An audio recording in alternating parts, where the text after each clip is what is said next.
At 9:30 this morning, Rome time, Pope Francis presided over the funeral mass of Pope Emeritus Benedict XVI, precisely 5 days after the moment of his death on Saturday morning, and following on from 3 days of public visitation in St. Peter's.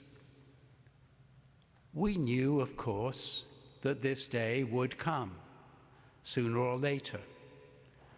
The 265th pontiff of the Roman Catholic Church, dying aged 95, was the oldest pope in history, although not the oldest to die in office.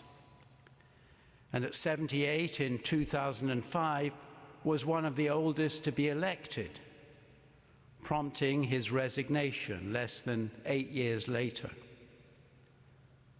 But his quiet and retired life in the little house in the Vatican Gardens, which became his monastery, should not make us forget his very real contribution to the Church, for which we gathered this evening to give thanks. Joseph Aloysius Ratzinger was born the youngest of 3 children in a small Bavarian town where his father was a police officer. Both he and his older brother, Georg, wanted to become priests, but their seminary education was interrupted by World War II. Indeed, Georg was sent to fight in Italy and was an American prisoner of war for a time. And it was not until 1951 that they were ordained together for the Archdiocese of Munich.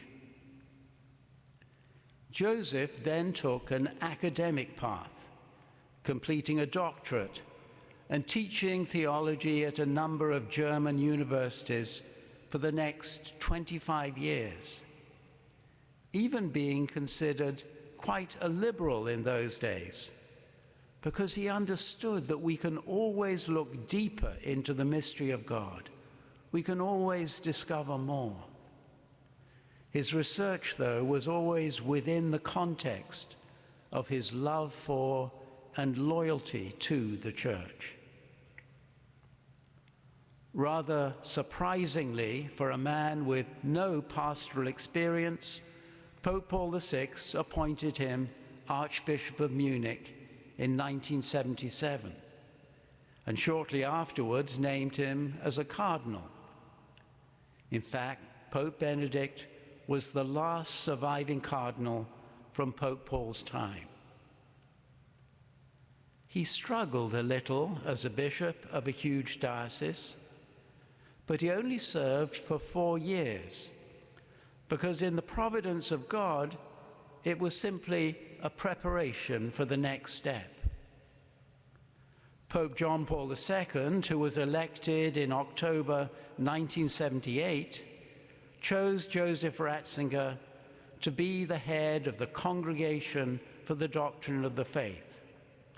That is, to be the Church's guardian of the faith.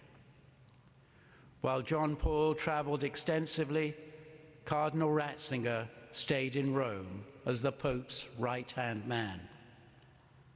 And although, because of his German background, he was jokingly described as God's Rottweiler or the Panzer Cardinal, as if he immediately rejected any new idea, he was, in truth, the ideal person to assess new theological thought. He always treated theologians with respect, and they knew that their ideas had been read and understood.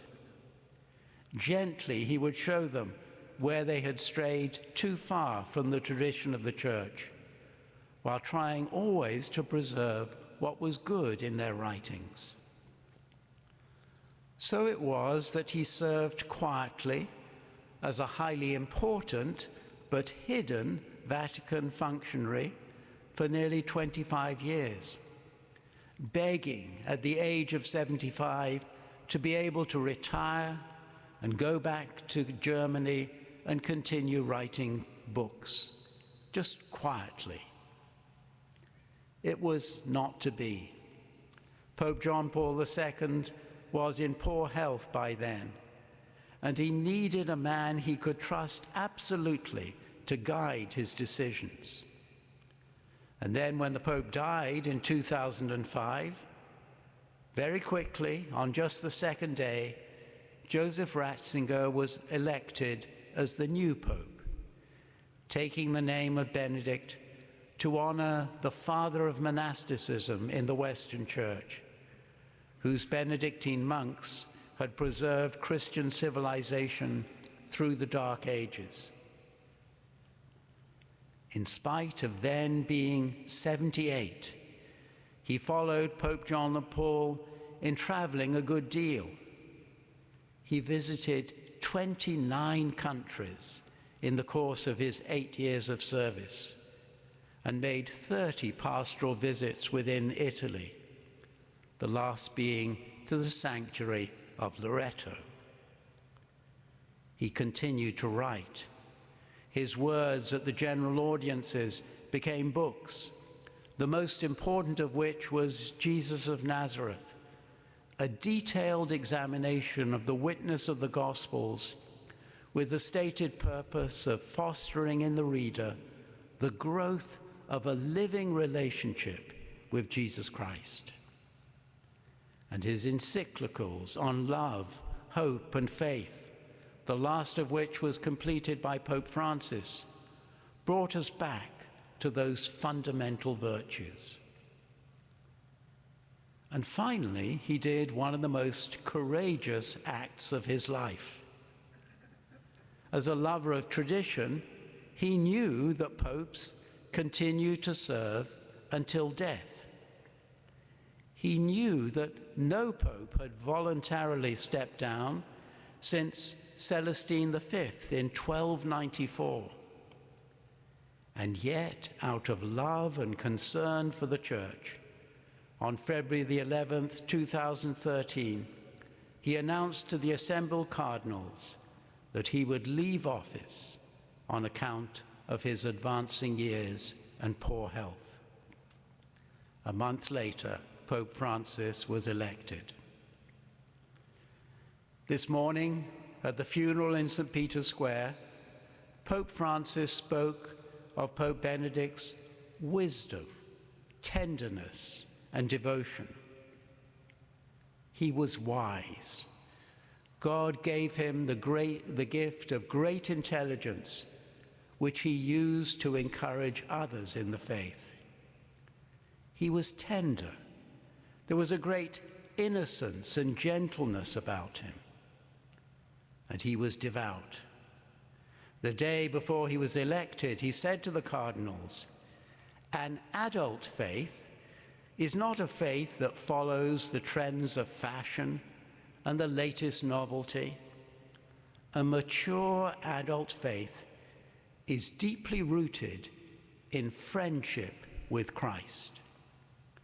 It is this friendship that opens us up to all that is good." That lifelong friendship with Jesus Christ was the mark of all that he did and said. And we believe it is now fulfilled beyond death as Pope Benedict sees Jesus face to face.